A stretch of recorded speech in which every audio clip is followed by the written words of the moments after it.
Welcome to The Disruption Is Now.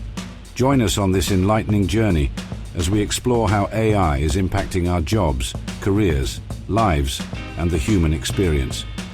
Each episode, host Greg Matusky will converse with visionaries and innovators at the forefront of AI, diving into its challenges, opportunities, and impact. So buckle up as we venture into the heart of disruption, and together, let's unfold the future. Well, welcome to another episode of The Disruption Is Now, where we talk about all things AI and how it's going to impact human communications. And I have a great guest today. It's a very interesting point. I'm Greg Matusky. I am the host, but also I'm the president and founder of Gregory FCA. We're a national PR agency. And a couple of months ago, a young man came into my life that I was fascinated by, who said he was building a new AI tool to help with the pitch process, specifically to podcasts. This company was called Pitch, and Parker Olson, who's joining me today, came to me with some really clarified thinking about how AI was going to disrupt PR. And as everybody knows, I very much am on that side. I believe AI can be very additive, but it can also be very destructive to the PR agency industry if we don't learn its capabilities, its limitations, and its risk. So I engaged with Parker, and I kept talking to him.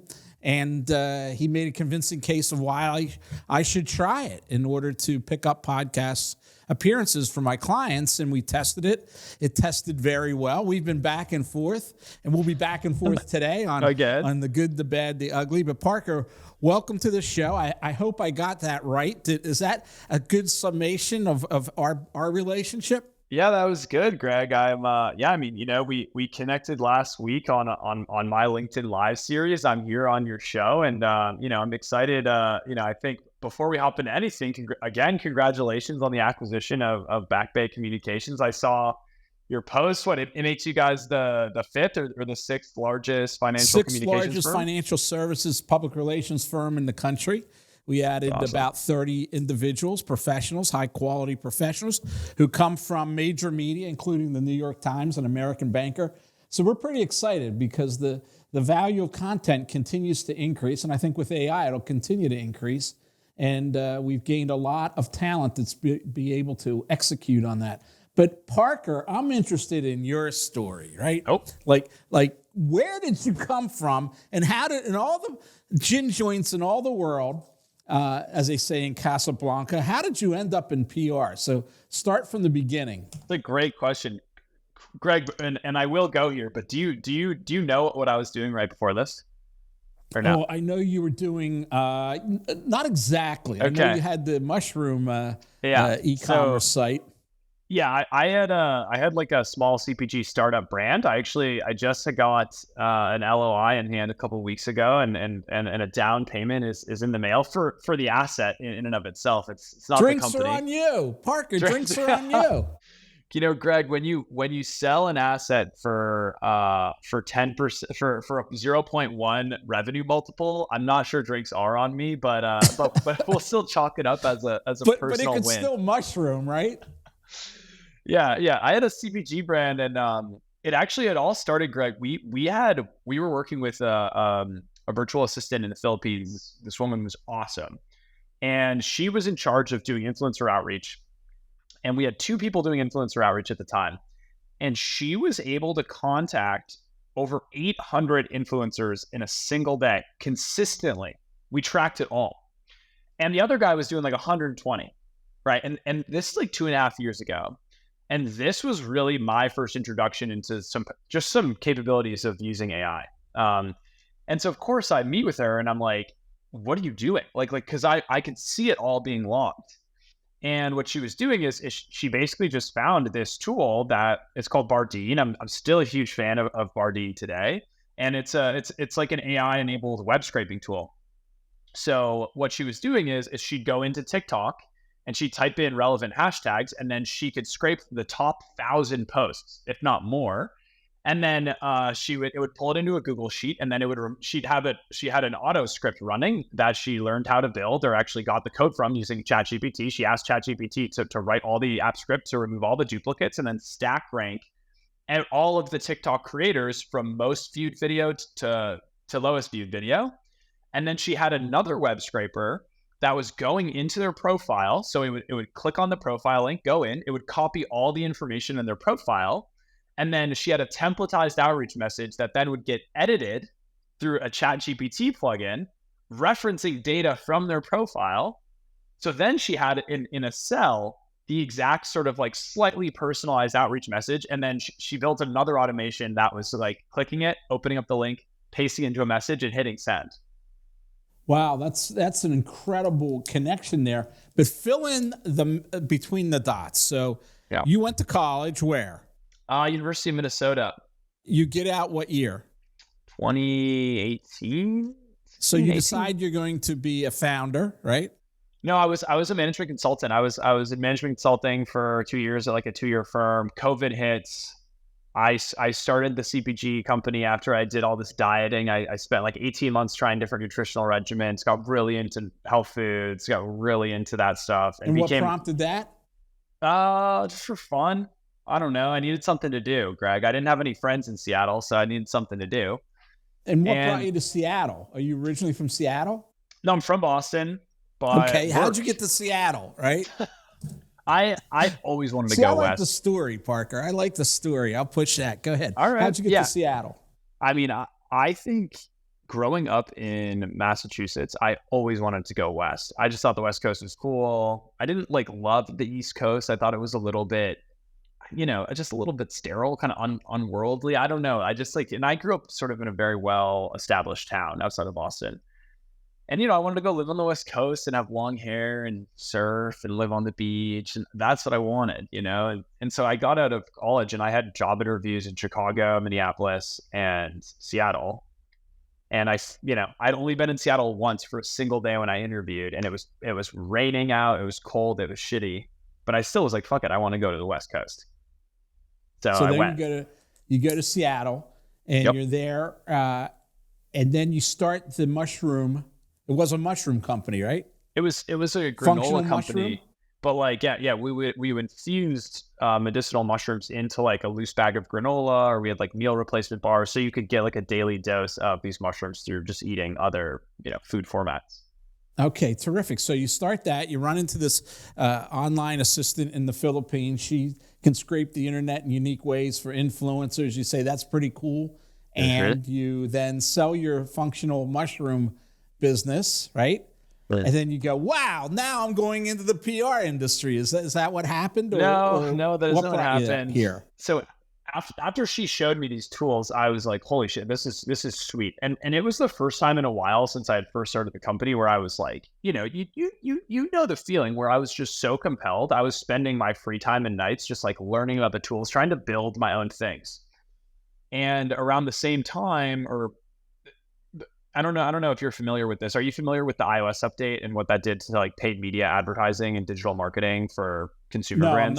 No, I'm not. So Apple basically mid-2021 releases this iOS security update, which allows, Facebook and other pixel trackers not to track behavior as well or attribute sales. And so everyone's basically paid media like went to shit. Like, hey, I before the update, I was able to spend $100 and acquire 10 customers. After the update, I only could acquire 2 customers and $100. It was bad. And so we had to get creative with how we were acquiring customers to buy our product online. And I became really compelled with podcast guesting. I'd come across a guy, he has this like masterclass, and he let me join his masterclass for like 90% off because I like went LinkedIn Live with it once and he got customers from it. And he claims to have basically attributed nearly like $2 million in online revenue to going and being a guest on podcasts. And he had this whole system, like how he identified the podcast, what his pitches looked like, what he did with the content after. And so I became, was intrigued by it. And I started, pitching podcasts manually, Greg, and I had no idea what I was doing, but I was doing PR outreach at the time. And I didn't know what PR was until like 8-10 weeks ago. And it was horrible. It was so horrible. Having to look up a podcast, I'd listen to an episode or two, be like, oh, okay, I'd try and glean something interesting that I then could make a connection over with in a pitch, drop a pitch, awkwardly sort of ask them to have me on the show. They probably didn't reply. I'd have to follow up with them. Maybe they'd reply, maybe they want more information. It was just like super painful, honestly. And so then I'm working with this AI tool. It's cool. And I'm looking for use cases and I'm like, oh my God, like I bet I could build something similar to this, but around podcast pitching. And so, to start, I'm like Googling like top entrepreneurship podcasts, and a web search comes up or Apple comes up, and I would run the software over Apple and it would pull in like the top entrepreneurship podcasts. And then, I had like a template that I would sort of send pitches through, and then I'd upload these email pitches into an email sending software. And that was sort of like the first version. That was like the very basic version of what I built. And then it was cool. I knew sort of Forge was somewhat transitioning, and I partnered up with another founder friend of mine. And, we kind of decided we wanted to work on something together. We have different skill sets, and we perused several ideas. This was one of like 3 or 4 core ideas that we worked through. And then we found like 4 or 5 paying customers doing what I just explained to you. Like other founders who wanted to go on podcasts who sort of believed in that, and they'd pay us money. And then we would use this tool. We would create like a Google spreadsheet from like Google searches, and we would type out these emails, and like we were still manually going in and finding email addresses. And then we would send them, and like we were generating opportunities for our founder friends, and they were paying us money. How did we connect? Do you remember? We connected. I believe you initially connected with my co-founder Neil. That's right. And then we got on the phone there pretty quickly after. But I'm pretty sure he sent you an email that you felt compelled enough to reply to. But I may be wrong there. You're right. Yeah. I think I said, okay, at least your email is unique, so I will give you an audience. I think something like that. And I did. That sounds and right. It's been a very good product for us. You've helped us with a couple clients with getting podcasts in place. Tell me about your learnings now in the PR business. What have you learned? What has surprised you? What has disappointed you? And what has perhaps enthralled you or excited you? Yeah. So I've probably now had conversations with maybe 150 different PR firms. So it's not like crazy, but like one-on-one conversations, and they've all been pretty exploratory by nature, or at least initially. And there's definitely been some interesting learnings. Like number one is like how much work everybody in PR does and how much manual work everybody does. Like it is, it consistently gets ranked as like a top 10 most stressful job, which is, it's kind of sad. And like, I feel for these people. And like when people start to really show me like what they're doing every single day, it's like, holy crap, like your job's really, really intense. Like, and it's really stressful because it all sort of rides on like, can you get media coverage and wins and create this sort of like halo effect and this brand awareness for your client. And if you can't, right, then you're going to get fired. And oftentimes people can work super hard, but they don't always work super smart. And so some people, right, could, with no tools, could spend 10 hours creating the same result that somebody with tools could create in a single hour, right? And that's definitely been a takeaway. And so it makes me feel good about the market that we're trying to help and support. Other sort of takeaways and interesting things is pricing. Like both pricing in terms of vendors, like PR tech and PR tools and how they price PR companies. And it seems like nobody's happy with it, but also like how people are pricing their clients, right? Like people have been very transparent with me about how they price or what pricing looks like and how it differs and what contracts look like, and how they think about, taking tools like ours and either passing on the costs or absorbing them and margin structures. So I feel like there's been a lot of learnings there, and I've probably come across 5 to 10 different pricing models. Like it doesn't feel like there's necessarily a standard across the industry. Well, there's not. I think the 2 primary ones are results driven, where a SOW is written and then priced against it, right? Mm-hmm. If you meet the expectations, you stay on.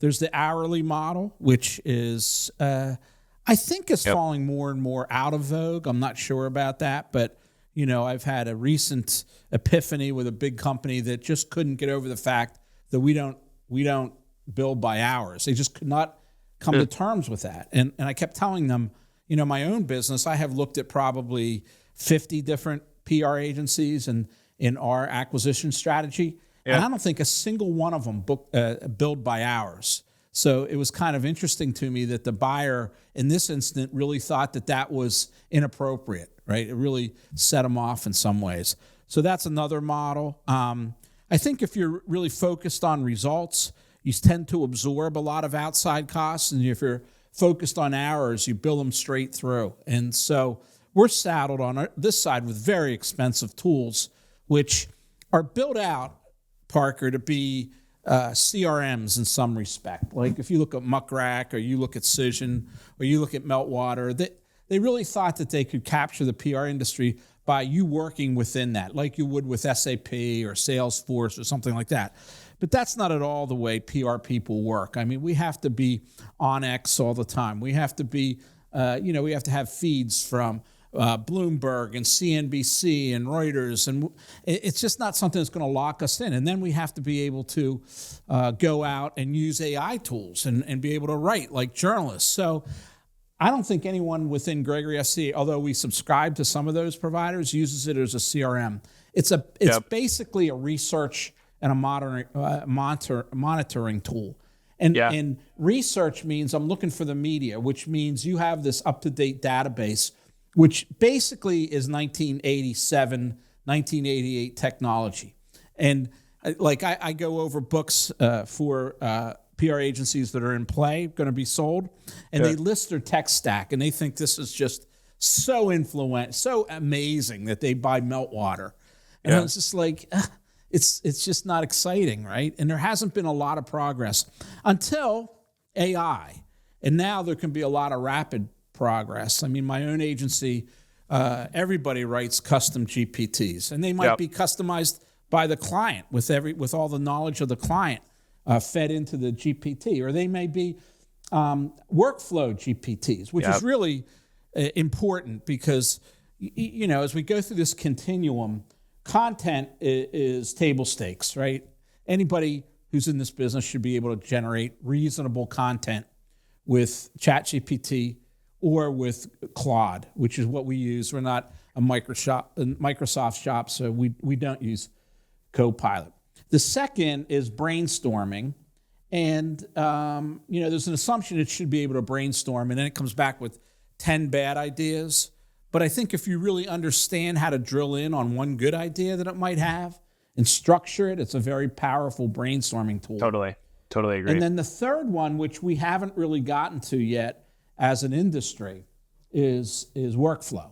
And that's really where we're focused right now at Gregory FCA, working with our team of 120 professionals to figure out how to get around frictions in the client-agency relationship and the media-agency relationships, which have always been taken for granted, that there'd always be this friction that you could never execute at a higher level. For instance, so a major publication, a Wall Street Journal, will say, I'm on deadline, I would like a quick comment from your client about XYZ. And for years, we would send over that to the internal CMO or marketing content. Great news, right? We need a comment. And the CMO or the marketing contact would like, oh, am I supposed to draft this? Are you supposed to draft this? Then we'd go to the CEO. And the last thing in the world the CEO would have on their agenda is starting from scratch to write this paragraph through a whisper down the lane process that we don't really know what's about, who the audience is, what the focus is. So with ChatGPT and with AI, you can now have a library of 100 different standing talking points on any kind of issue, right, that are preordained and pre-blessed, that once a request comes through, you can then go back to the client with 3 different examples, and it's reduced to approving them instead of writing them. And those frictions exist everywhere. And they're almost like frictions that we've created for ourselves. And the Holy Grail, one of the things I really want to go into with you, the very Holy Grail is being able to do autonomous agents who create media lists for you. And if that is accomplished, it fundamentally changes our industry because it knocks out of the box the research advantage that these tech providers provide, right? If you can do that yourself, if an autonomous agent can go out overnight, continually run up around paywalls or whatever they have to do. And right now you can't do that. If you set up an agent, it comes back, you need to subscribe to Muckrack. Like that has come back to me, right? Yeah, well, I'm subscribed, but it didn't log in. It didn't find it for me, even though I have a subscription and everything. But that's a big part of it. And then media monitoring is also in play because there are some fantastic AI media monitoring programs that are now available that really do the job. And you know, my son has been developing newsprint, which that's the other side of it, right? So here you have that database, which you've achieved. You've done that, right? I give you great credit because on the podcasting side and influencer side, it sounds like you've accomplished that, right? Going up the food chain now, it's going to become more and more difficult because you're going to run into paywalls and you're going to run into things like editorial boards that write an opinion piece, and you don't know who the editorial board is that needs more research or whatever. The fast turnover, these individuals turn over dramatically. But you're well on your way. So what's your thought there going upstream? We've we've run into a pretty known issue or a known issue recently that like we've solved for, which is let's say like at a podcast, a host or a producer transitions or leaves, and the email that we have that's been active that like we've pitched prior and we've gotten responses from is like, hey, they respond to a pitch and they're like, hey, I'm leaving. I'm not a person. This is the person, right? So it's a data integrity, right? It's keeping data clean. And right now, and I think to your point, and actually something I wish I had mentioned earlier, maybe we get to, which is, how do people spend their time in PR? Like everyone's in their inbox, right? Yeah, everybody's on X, like everybody's like following the news, but everyone's also sort of like living in their email. And I hear that all the time. And a lot of people's complaints about a lot of these databases and data sets is that a lot of this contact information becomes defunct or is inaccurate, right? Or they can't find the right person. And we've just been like kicking around ideas on this. And, there's obviously sort of a legality standpoint here in terms of you'd have to get customers to opt in. But a potential solution we've thought about this is if you build a big enough customer base.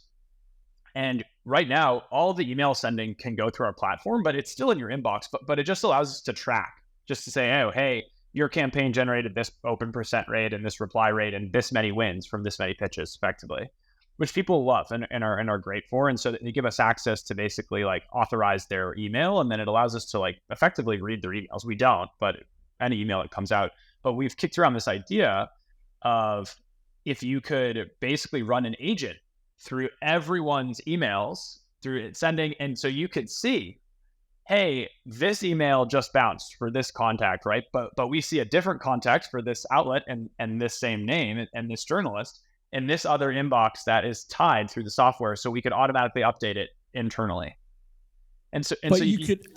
I mean, you really think that PR? I mean, so much before it's public, so much of our information is confidential, right? To give over access to my email is a real security threat.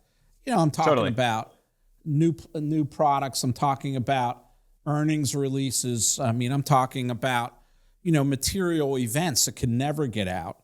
Absolutely. Your thoughts there?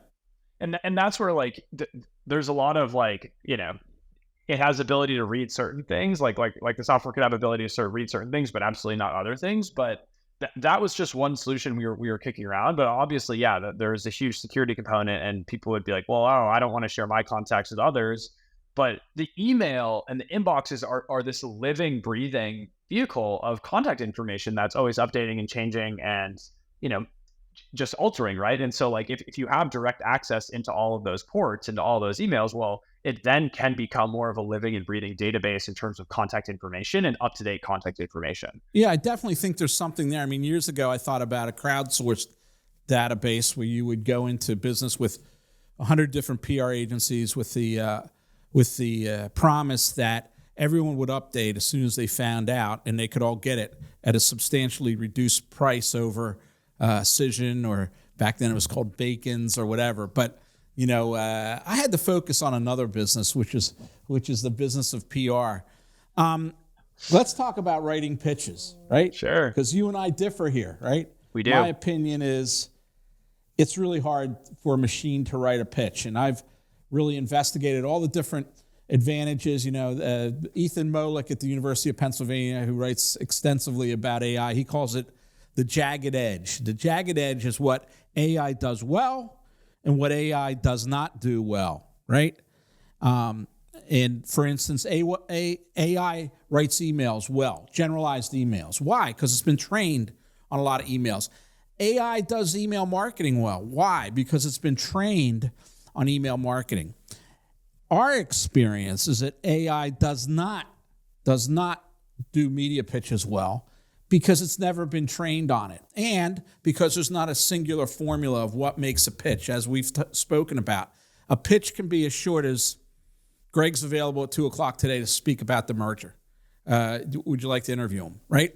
If the media point knows Greg, that could be enough to trigger the interview, right? You don't have to go through and suggest that and explain who I am or why it's important or the nature of the trend or whatever. So we don't have very much luck with AI writing pitches. We do have a couple of shticks that we use, right, where we look for tangential storytelling, which would go out and look at the media and find what's been reported on a breaking topic, and then asking AI to suggest what would be tangential stories. Yep. So, there's the president of Iran, goes down in a helicopter crash.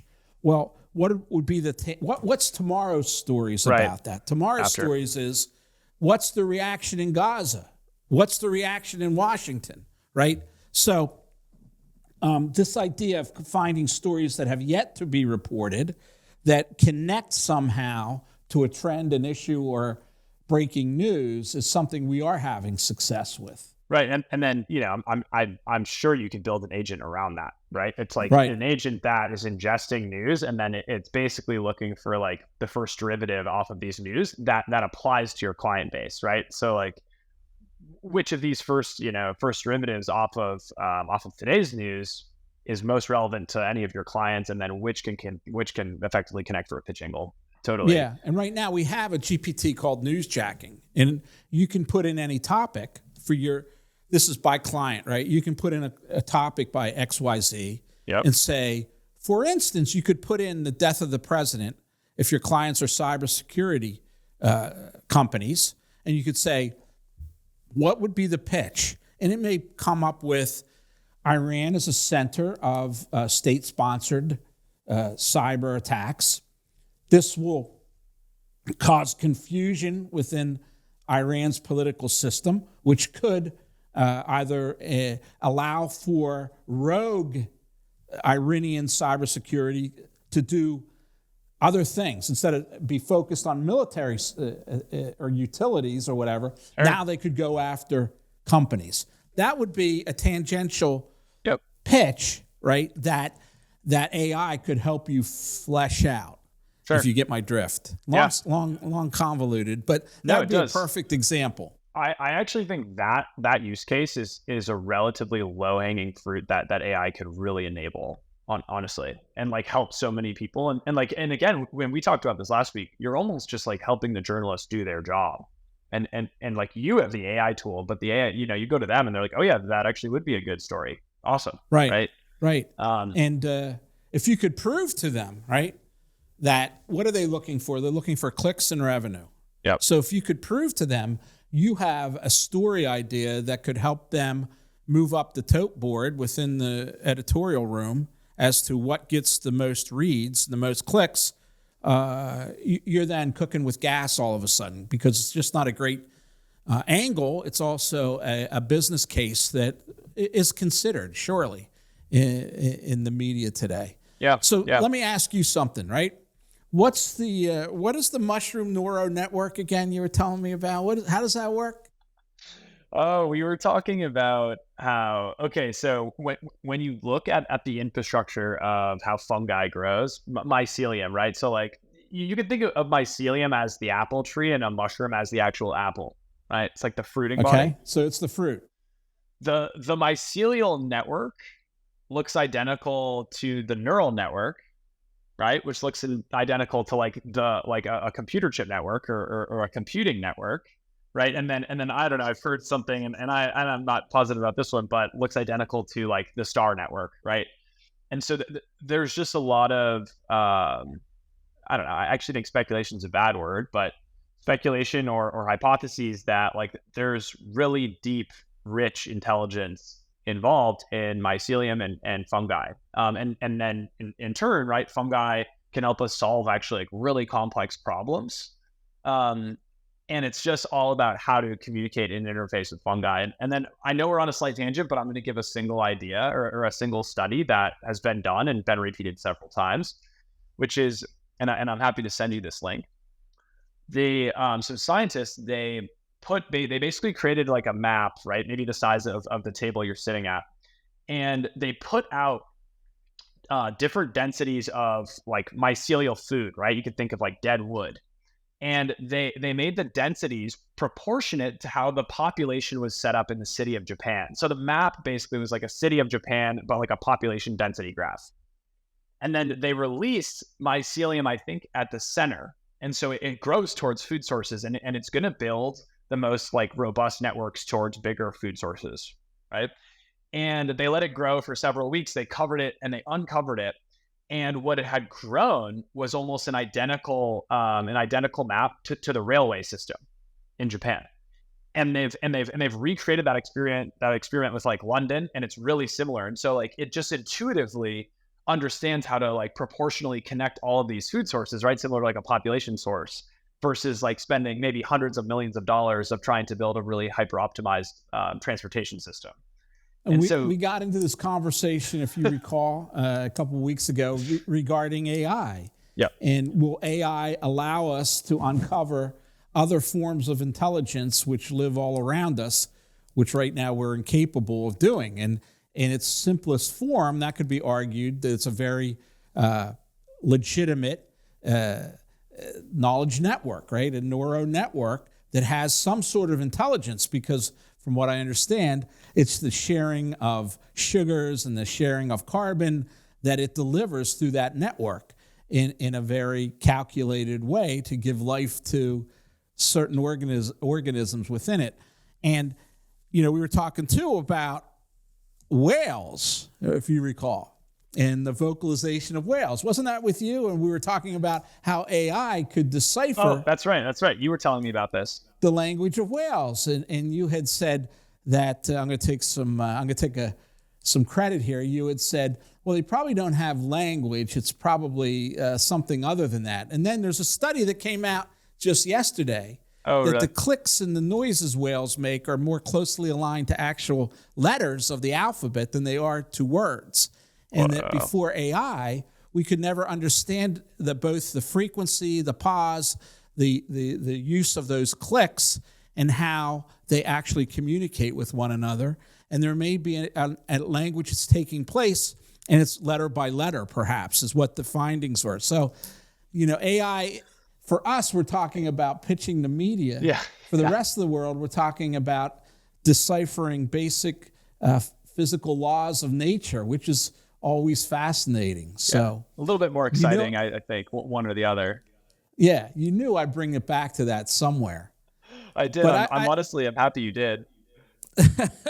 But I want to thank you for being with me this afternoon. I do want to say that I'm very impressed with what you're doing, and I was impressed from the beginning because I think my business needs young people to really power it forward and to look at these riddles in different ways, because too many of us accept the status quo, the friction, the waste, right? And don't look for the productivity. And the first time I spoke to you, I saw this desperate yearning to make it more productive. And that really excited me. And it works. Pod Pitch is a great service. Anybody that does PR should know about it. It really does help round out your placement card. So maybe you do the podcasts, we do the print or the broadcast, and we could have a great partnership. So best of luck. We'll continue to do business. I thank you for being with me this afternoon. Any questions you'd like to ask a 35-year-old veteran of this bizarre industry we're talking about? Well, man, I mean, Greg, I guess I consider you more of a philosopher at this point. Now that we've spent a good amount of time together, I mean, the only question I was really going to ask is when I can come down and hang out at your farm with you. But we can save that for another time. Well, I had a good harvest yesterday of organic lettuce, dill, kale, cress, spinach, and some other greens, arugula. So, it's enough salad for the week for my family. Yeah. So, no, I'm good, Greg. I always appreciate chatting. I'm sure we'll connect again soon, and appreciate you having me on the show. Thank you. It was great talking to you again, Parker. Be well. See you, Greg. This podcast is a production of Gregory FCA. If you enjoyed our discussion today and want to continue exploring the transformative power of AI, please check out more episodes and subscribe wherever you listen to podcasts.